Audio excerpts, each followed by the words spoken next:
Everybody's trying to use money to solve an existential problem. They want to solve the feeling of emptiness, meaninglessness, and lack of power. But money can't solve that because the emptiness doesn't care about that. Spiritual morons who say money won't make you happy are also running away from the same emptiness. Money definitely can make you happy. They're using humility as an identity to avoid facing the void, thinking that if they don't want success and don't want to have an impact on the world, they are somehow better than other people. It's the same mechanism as people who are looking for fame and money all the time, just reversed. Both leave you miserable. Wealth chasers and the spiritual bypassers both avoid the feeling of having power and not to know what to do with it within the void. I want to solve this conundrum here, as I had times where I had money and I didn't know what to do with it all and basically wasted it all, and times of having nothing and desperately wanting more to feel valuable as a person. First, emptiness isn't depression or a lack of dopamine. It's the realization about the nature of reality.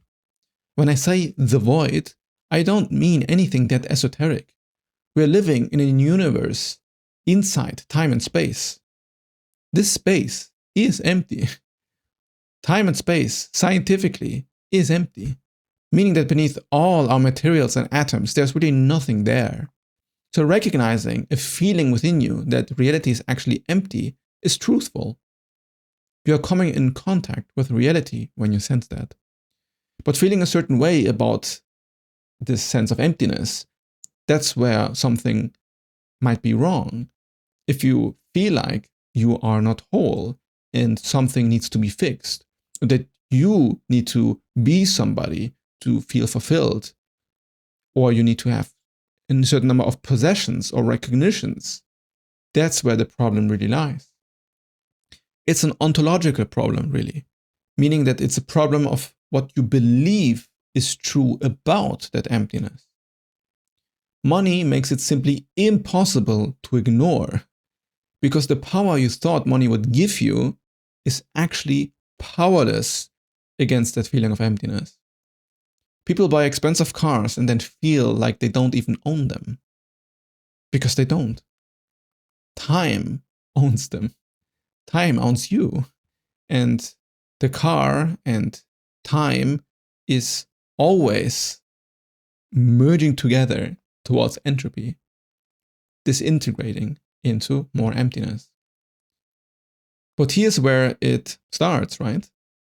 We buy expensive things to fill the empty space with valuable material. And then we say that these arrangements of atoms are special because they are expensive. And since I own that special piece of atoms that is quite expensive, I am special as well. And other people can see now that I am somebody who fills the space with expensive things, with valuable things. I have power to control what happens in this empty space. But it will always just be a cover-up for what's actually underneath. And as you certainly know at this point, as you're quite perceptive if you're watching this video, you've noticed that the feeling of emptiness does not go away, no matter how much you arrange these atoms into more valuable configurations. Feeling uncertain in yourself still remains. And with money, you can't really blame the lack of resources anymore, can you? That's why rich people can be more miserable. All possible coping mechanisms are readily available and insufficient. Actually, I think it is more common to find people who have a ton of richness that are severely depressed than depressed poor people. And the fact that all coping mechanisms are available makes the problem worse. It's actually a new set of problems that you gained just now, because now the lack of power is truly revealed. It never was about money, actually. Power isn't control over external circumstances. So then what do people do, right? They have all of these resources, they feel empty, they buy things and it doesn't really work. Well, now there is a sense that you need to change your experience. You need to change your consciousness. So drugs are usually the result, or hookers, or any other form of extreme activity that gives the illusion that it fills the void. Then there's the other side of this coin, right? Those who reject all material wealth and say that the external circumstance is the problem, and by detaching yourself from them, you feel truly meaningful because you're not tethered to the world anymore. From this point of view, you feel like that money is evil and seen as what corrupts soul or corrupts people. Then there's a certain pride that develops for not needing to be successful, not needing to be recognized. And I had that for a while, where I felt so above reality or society, better said, because I just didn't need anything. I could just play video games all day and I was fine with it. And I took pride in that. It's like you think you are above other people because you don't need validation and you don't want to play these status games. But what hides underneath is really sneaky, because if you're really honest with yourself, when you're in this point in your life, you're actually just scared. You're scared of power. You're scared of the attachment. So now you're actually attached to not being attached. You build an identity that pretends it doesn't care when it's actually scared. Maybe it's fear that this power might corrupt you, or it might make you have to care more about other people. Maybe that you will have responsibilities you actually don't want to have, and that maybe you truly could change lives and could change the world on your own if you had that power. So power is not detachment from responsibility. What is power then? Is the question, right? It's the question. Well, authentic power is unconditional happiness. It's contentment despite circumstances. Because only this way you've actually found autonomy. And if you are not autonomous in your own body, in your own mind, then of course you have no real power, because it's the mind and the body controlling you. The capacity to choose your relationship to reality, no matter what happens in your external environment. The ability to think for yourself and have a path and move towards it, independent on what changes happen in your exterior. Then you're actually powerful. You're sovereign in yourself. And if you're stuck in this existential darkness, you can't even conceive of it.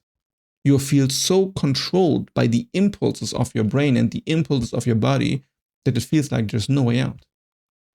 And it's really the sense that you have no control over the body and no control over what you think and what feelings and thoughts your mind gives you that makes you feel that you need to escape with material or wealth or detachment or any sort of way to not actually be in reality.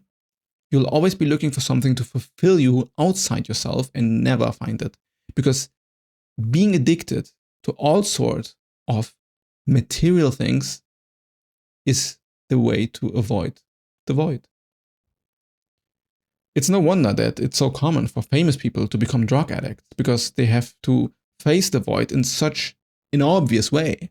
Imagine you have millions of people giving you approval and cheering for you and being a fan of your existence, so much so that they just see you and they want to hug you and start to cry because they've deified you as some sort of amazing person. But no amount of fans cheering for you will make you feel whole if you're not learned how to make yourself feel whole. There's no way that an external thing can solve an internal problem. Actually, the external problem or the external thing is making the internal problem more obvious. The point of self-mastery and inner work is to develop personally in a way that you don't need approval from others and don't need approval from substances or external things, so that you can feel content. So that even in times of hardship, You are all you need. And this is possible. And a lot of my work is just to explain to people and clarify that this is possible. And it's always a belief in an idea or a thought of how reality is like that makes people convinced that this is not possible. To be able to control your impulses and your desires completely for yourself and knowing where you headed is the consequence of finding yourself and finding joy in who you are and joy in what you do. And this can be anything. It actually embraces the freedom that this empty void is pointing towards, the potential that is constantly yearning for more.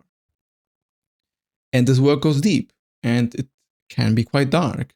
But at the end, you truly find something worthwhile when you go through it the entire way.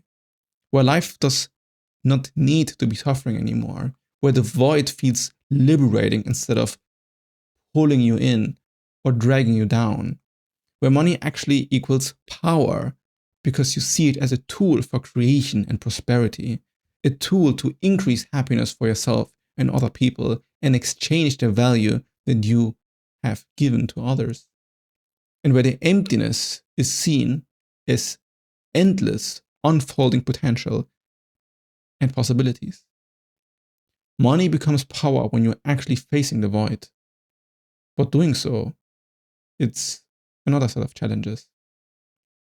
Most people that find this work start sooner or later to self-sabotage themselves. And this is where most of the work actually lies. It's then finding out all the traps that the mind plays on you and to confront them and catch yourself again and again in some sort of lie. So the mind creates all sorts of coping mechanisms to pretend it's facing itself when it's actually not. And this is what causes the divide and all of the problems for people. So if you're ready to confront what I'm actually talking about here, there's a link to this work in my newsletter that you can click in the description. And if you want to understand the darker aspects of existential transformation and you've gone through some very heavy and crazy experiences that nobody can relate with, then I recommend you watch this video next.